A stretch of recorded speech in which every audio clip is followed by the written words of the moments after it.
बढ़िया शांति है, पंछी चहचहा रहे हैं। नया दिन, नई शुरुआत, जो बीत गया उसको जान दो, बस तुम लठ काट दो आज।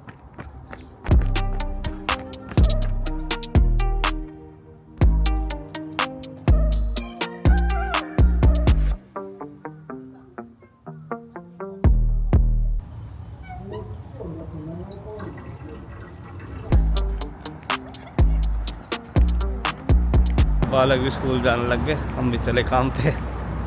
हो लिया टाइम।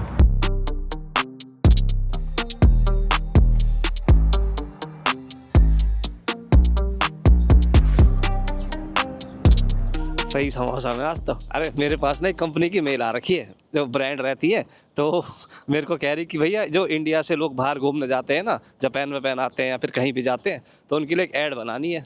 तो मैंने कहा यार अभी तो इंडियन टूरिस्टों के लिए भाई मामला ख़राब सा ही चल रहा है, वो बता रहे बेइज्जती हो रही है हर जगह। भाई करोड़ों की जनता है, मैं किसको क्या ही समझा दूंगा।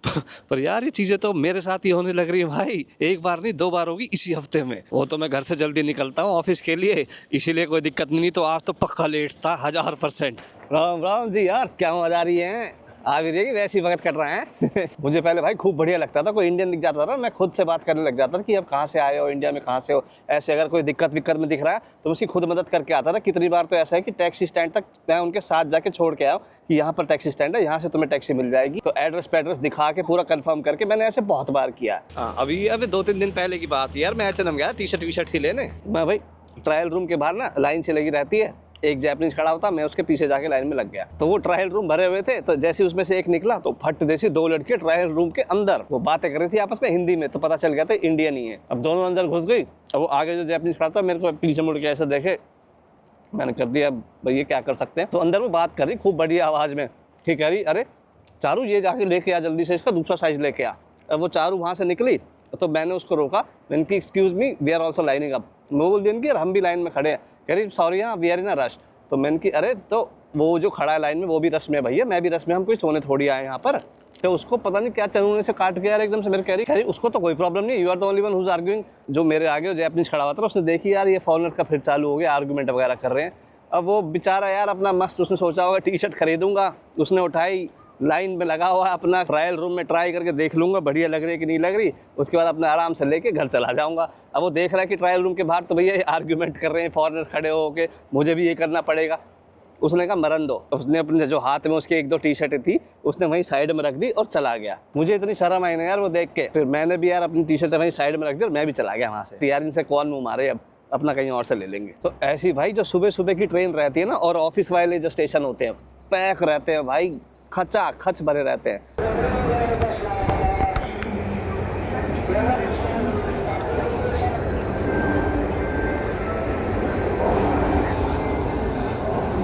और जो काई साथ बोलते हैं उसको, वो जो एग्जिट वगैरह रहती है ना उसमें भी ऐसी लाइनें लगी रहती है, कार टच करके पब्लिक सट दे से निकल जाती है। तो वहाँ पर भाई लाइन लगी हुई थी हमेशा की तरह, तो उसमें ना लाइन चल नहीं रही, तो उसमें टुंग टोंग आवाज़ आती है। जैसे कार्ड टच करके, हमको दिल्ली मेट्रो जैसा कार्ड रहता है, तो टच करो इसमें चार्ज वार्ज करवाओ, टच करो अपना साफ निकलो। तो इसमें जब टच करते हैं पैसे नहीं होते ना, तो टिंग टोंग ऐसे बजने लग जाती है।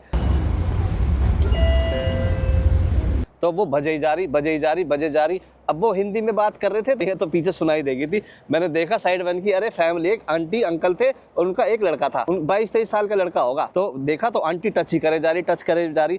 तो मैंने साइड से बोला कि आंटी आपके कार्ड में ना पैसे खत्म हो गए, तो आप साइड में हो जाइए, इसको रिचार्ज करना पड़ेगा फिर आप जा सकते हो। कह रही नहीं गुल्लू ने रिचार्ज कराया था। और वो टच करे जा रही, पंग पोंग, फिर ऐसे फिर टच करे जा रही। और अंकल साइड में बाहर निकले हुए थे, अंकल कह रहे दोबारा कर, और वो हट ही नहीं रहे। मैंने कहा आंटी 1 मिनट साइड तो हो जाओ, ये सारे लोग वेट कर रहे हैं, इन्हें जाने दो पहले, फिर मैं आपका ठीक कर दूंगा सिस्टम।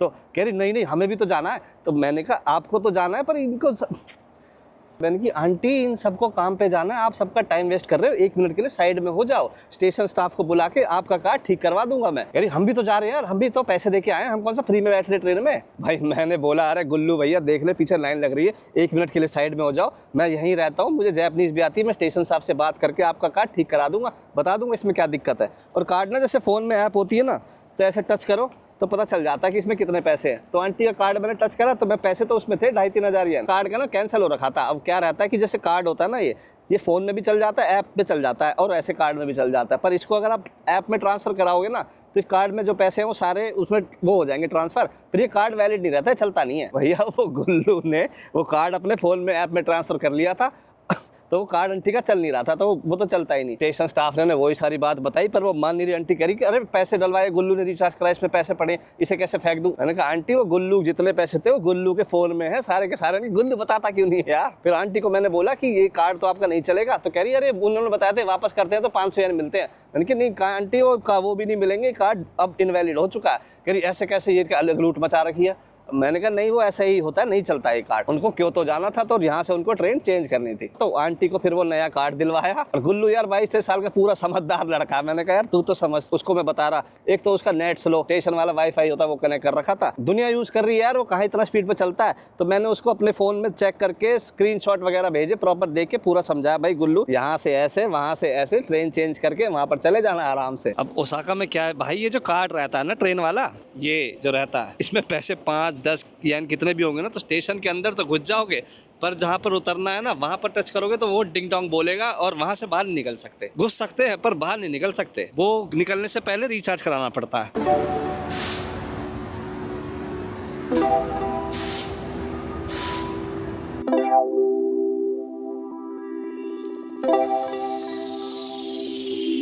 तब लगा भैया ऐड कर ही देता हूँ, ये मैंने पहले भी कर रखी है तो बढ़िया लोग है, और इसी बहाने यहाँ पर जो कलेश चल रहा है उसके बारे में और भी चीज़ें बता दूंगा। तो गुल्लू हर को तो भाई मैंने इंटरनेट अपना हॉटस्पॉट दे के गूगल मैप पे तसल्ली से सारा समझा दिया कि वो तो कैसे जाते हैं, और स्क्रीनशॉट वगैरह सब भेज दिए। पर ये स्टेशन है ना मेरे पीछे दिख रहा है, ओसाका स्टेशन, ये ऐसे कई स्टेशन है जो बहुत बड़े हैं, और स्टेशन का जो स्टाफ रहता है ना बिजी रहता है, टाइम लग जाता है बहुत ज़्यादा, तो वेट करना पड़ जाता है। मैं जब खुद घूमने जाता हूँ यहाँ से बिना इंटरनेट के काम नहीं चल सकता कतई भी, फिक्स है। तो भाई विदेश जाने से पहले कहीं पर भी अपना इंटरनेट खींच के लेके चलना है, आराम से हो जाता, कोई सिम नहीं लगती, कोई रोमिंग नहीं लगती। ऐप आती है एक सैली नाम से, SAILY, उसको डाउनलोड करना है। उसमें अगर जैसे जापान आ रहे हो तो जापान सिलेक्ट करना है, उसके बाद उसका प्लान सिलेक्ट करना है। जिस कंट्री में जा रहे हो ना, जाते के साथ ही वो एक्टिवेट हो जाएगी, कोई सिम चेंज नहीं करनी, कोई कलेश नहीं है, कोई एयरपोर्ट से कहीं कुछ नहीं खरीदना। इसमें बिल्ट इन वेब प्रोटेक्शन भी है, फास्ट चलता है, कोई सा पब्लिक वाईफाई यूज नहीं करना पड़ता, डेटा रहेगा बिल्कुल सिक्योर। जापान जाना हो, यूरोप जाना हो, भाई धरती पे कहीं जाना हो, 200 से प्लस लोकेशन है इसमें, सारा कुछ इसमें हैंडल हो जाता आराम से। तो इंटरनेट पे जाके SAILY.com/RRJ मेरा कोड यूज़ करोगे तो भाई 15% तो ऑफ मिल जाएगा, और उन्हें पता चल जाएगा कि मैंने ऐड ठीक ठाक सी कर दी है। तो अपना जहाँ भी टूर पे जा रहे हो उससे पहले डाउनलोड कर लेना, और इंटरनेट लिए अपना कहीं उड़े डोलो मस्त आराम से। हाँ तो पहले मैं यहाँ का सिस्टम बताऊँ थोड़ा सा भाई। एक तो देखो पहले लाइन वाला जो उनने करा था ना चारू बिटिया ने, तो यहाँ पर क्या हर जगह यार सिविक सेंस का मतलब ही यही होता है कि अपने कंफर्ट के लिए तुम आसपास की पब्लिक को, जहाँ पर पब्लिक स्पेस है जो सब जगह हर कोई यूज़ करता है ना, वहाँ किसी और को तकलीफ़ ना हो। अब जैसे यहाँ हर कोई लाइन में लगता है हर जगह, तो जहाँ लाइन लगी हुई दिख गई ना तो भाई हाथ जोड़ के विनती, वहाँ पर लाइन में लग जाना, नहीं तो पूछ लेना किसी से कि भैया ये लाइन किस चीज़ की है। जैसे ये लाइन लग रही है ना बस की, तो ऐसे चुप साइड में जाके लाइन में लग जाने का। लाइन का तो ऐसा भैया यहाँ हर जगह लाइन लगती है। ये यहाँ भी लग रही है ना, ये देखो अभी एक इवेंट हो रहा है।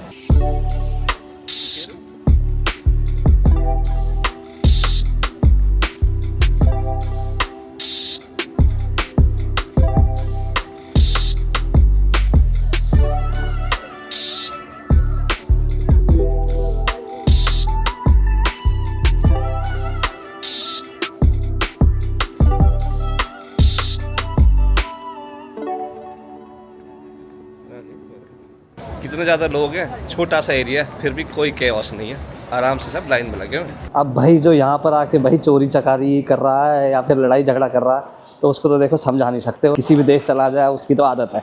पर नॉर्मल सी ये जो छोटी छोटी चीज़ें सी है ना, इसमें ज़्यादा आफत नहीं है, वो उस वाले में तो भाई कर लेना चाहिए यार। तो बाकी कंट्रियों का तो पता नहीं भाई, पर जापान पूरी दुनिया में सिविक सेंस के नाम पे नंबर 1 या 2 पे ही रहता है।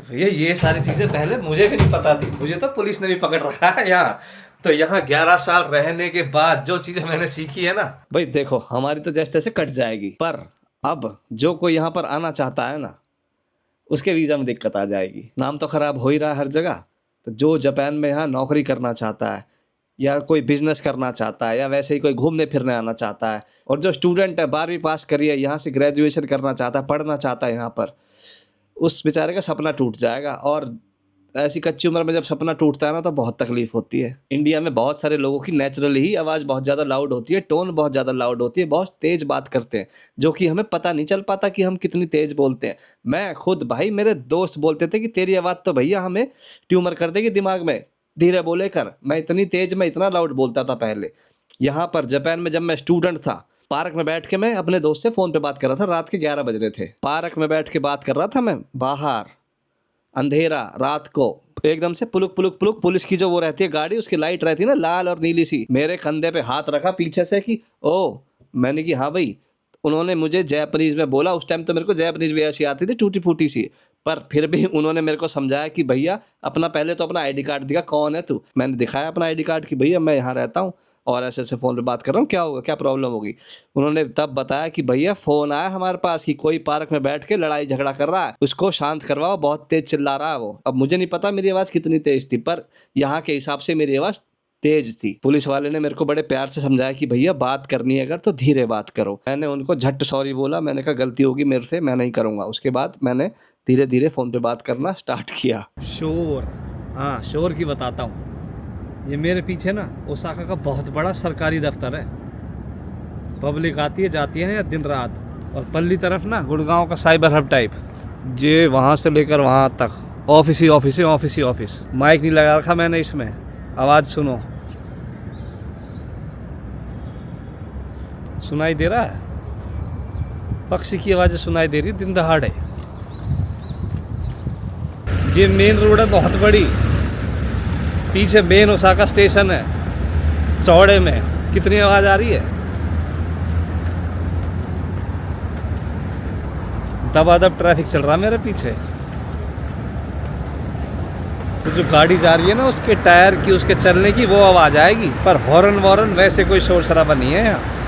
तो सोचो मॉल और इंडोर्स वगैरह में कितनी शांति होती होगी। अरे तो जब फ़ोन पे बात करनी पड़ती है ना तो भी बड़े ध्यान से करनी पड़ती है कि सामने वाले को या साथ में जो भी है तेज़ आवाज़ आएगी तो थोड़ा आवाज़ मंदी रखो। 5 सेकंड के लिए ना कुछ बोलूँगा नहीं, तो सुनना कि क्या सुनाई देता है।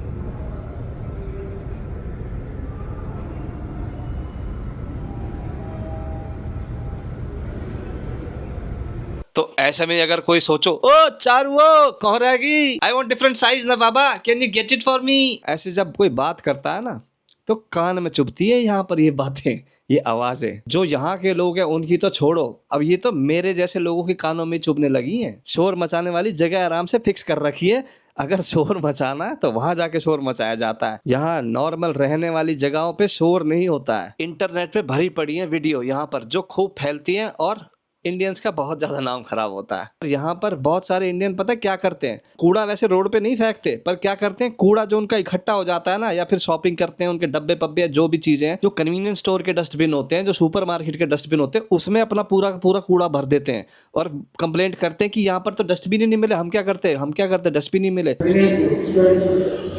अब साफ़ सफाई की बात बताता हूँ भाई, जापान में कूड़े को इतने ढंग से मैनेज किया जाता है ना, बच्चों को सिखाया जाता है बचपन से ही कि अपने कूड़े की जिम्मेवारी खुद लेनी है। मैंने यहाँ पर, मैं स्कूल में गया था तो मुझे भी ये सिखाया गया था। यहाँ पर कूड़ा अपना इकट्ठा हो जाएगा ना तो आसपास डस्टबिन नहीं मिलेंगे, बहुत कम है। तो इसलिए मैं अपना जो ऑफिस वाला कूड़ा है ये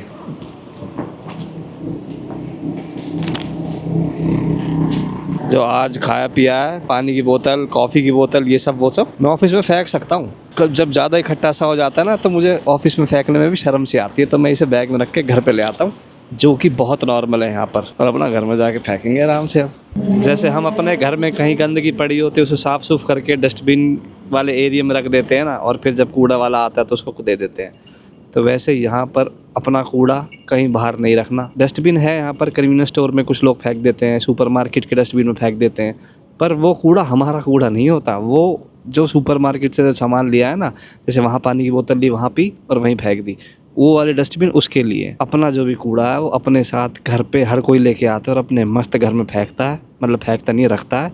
और उसके बाद जब कूड़े का दिन होता है अपना बढ़िया तरीके से कूड़ा निकाल के रख देता है। इस वजह से जापान पूरा का पूरा रहता है साफ। ये कूड़ा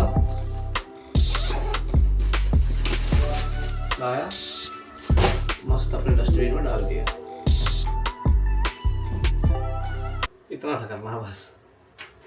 अब यार ये वाली वीडियो देखो एक बार, बुलेट ट्रेन के अंदर जूते वूते खोल के बढ़िया अपना सब्जी वब्जी खोल के तसल्ली से लंच चल रहा है। किसी जैपनीज ने डाल रखी है ये ट्विटर पे और लिख रखा है कि भैया हाथ जुड़वा लो हमसे, ये सब मत करो। और पैरन में तैयारी भैया सड़ांत। और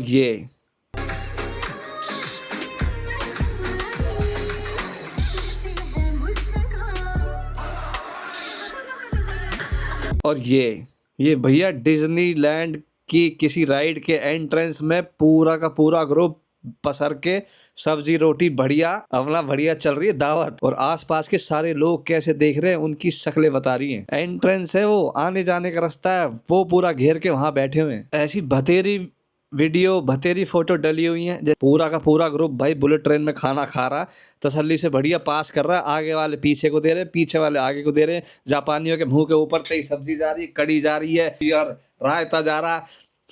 घबरा जाएगा भाई कोई भी। यहाँ हमारे खाने के बिना काम नहीं चलता, ये मुझे अच्छी तरह से पता है। तो मैं क्या करता हूँ भाई, मैं खूब अपने दोस्तों के साथ बाहर खाने पीने जाता हूँ और बहुत जापानीज खाना खाता हूँ।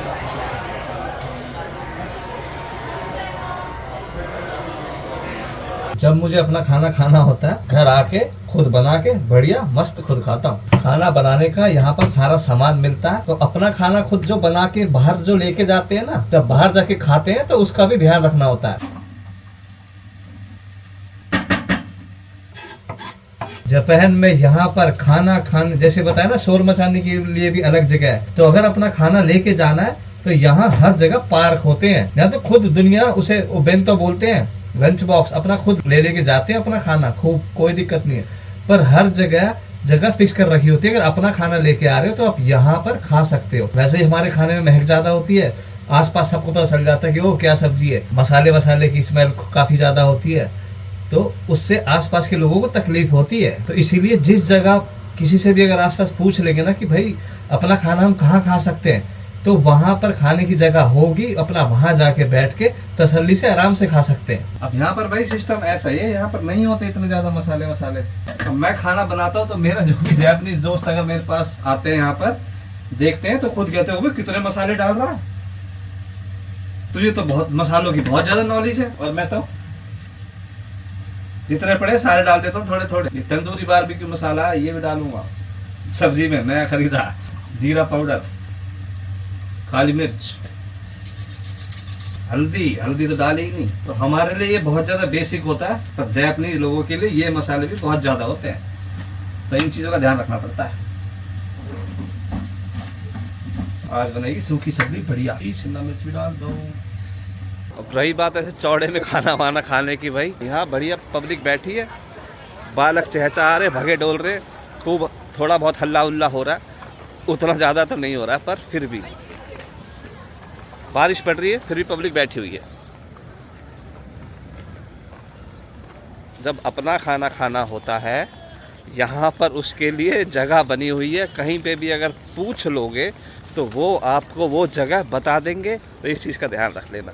अब ये एक वीडियो भैया, ये तो साक्षात रजनी बाबू, रजनीकांत जी की वो है बेटी, टिप दे रही हैं कैमरा लगा के।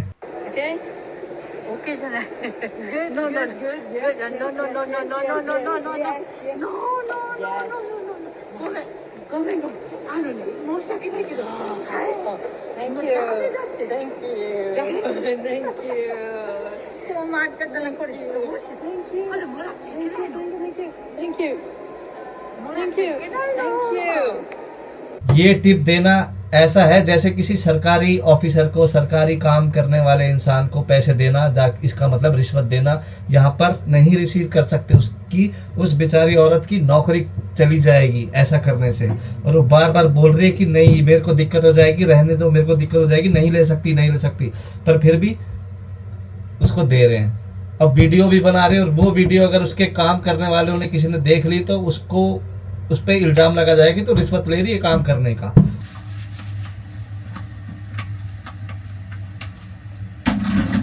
तो रजनीकांत की बेटी तो भैया खूब पढ़ी लिखी होएगी, बहुत अच्छी एजुकेशन ली होएगी, तो नॉलेज की कमी है। अगर पता हो तो कोई ऐसा क्यों ही करेगा। किसी रेस्टोरेंट में जाते हैं, किसी महंगे रेस्टोरेंट में जाते हैं, सब कुछ बिल में इंक्लूड होती है, पहले से ही उसका चार्ज लगा के चलते हैं यहाँ पर, तो टिप देने की कोई जरूरत नहीं है। पर टिप देने का फिर भी एकदम चाव चल रहा बहुत ज्यादा। तो बहुत सारी ऐसी जगह है जहाँ पर वहां पर खुल के टिप दो भैया, झिक के पूरा पूरा घर खा जाएंगी। पर जो शरीफ इंसान अपना मेहनत से अपना काम कर रहा है ना, तो वो टिप उसके लिए रिश्वत है, जो कि यहाँ पर गैर कानूनी है, उसकी बेचारे की नौकरी चली जाएगी। तो ये चीजें यहाँ पर बहुत ज्यादा रूड और बदतमीजी मानी जाती है। इन सारी चीजों से भाई हमारा ही नाम खराब होगा यार, हमारे ही बालकों को परेशानी होगी। आराम से बन गया टॉप एंड टॉप।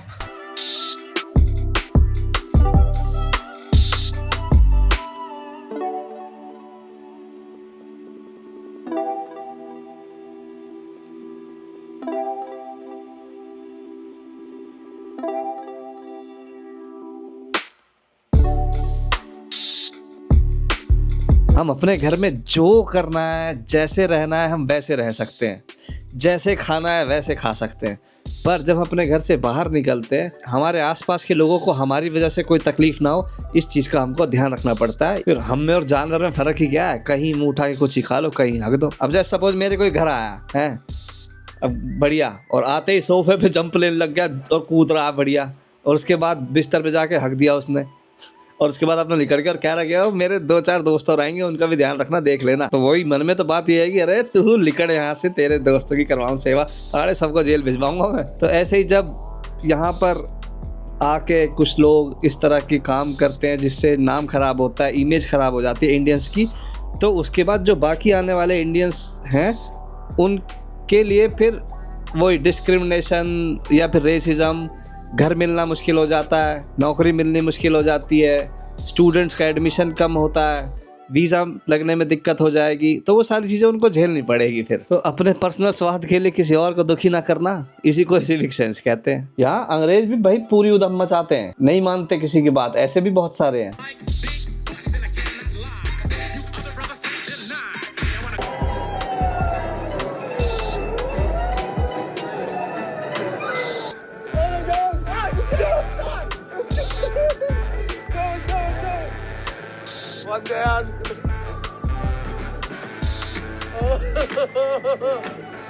पर बात उसी से कर सकते हैं ना जिसमें सोचने समझने की बुद्धि हो। तो इन चीज़ों का अगर ध्यान रख पाएंगे तो आगे आने वाले जो लोग हैं उनको थोड़ी सी कम तकलीफ होएगी। जब हमारी इंडियंस की इमेज खराब होती है ना, तो उसका असर जो यहाँ पर रह रहे हैं इंडियंस, उन पे भी उसका असर पड़ता है। जो इंडियंस यहाँ पर जापान में आना चाहते हैं उनकी भी लाइफ पे उसका इम्पैक्ट पड़ता है। हमारा कोई हक नहीं है कि हम किसी के बालक का करियर खराब कर दें अपने थोड़े से स्वाद के लिए। इन बातों से कुछ फर्क पड़ जाएगा तो ठीक है, ना तो दुनिया तो भैया चलती आ रही है। हम नहीं थे तब भी चल रही थी, नहीं रहेंगे तब भी चलती जाएगी। पर जब तक हम हैं इस दुनिया में, तब तक अगर एक आध को थोड़ी तकलीफ कम देंगे तो क्या पता जिंदा रहने का थोड़ा मतलब ठीक ठाक सा बन जाए। एनीवेज, जिन्होंने भी चैनल को सब्सक्राइब कर रखा है ना, ओए तुम्हें कह रहा हूँ, हाँ भगवान कसम कलेजे से थैंक यू है।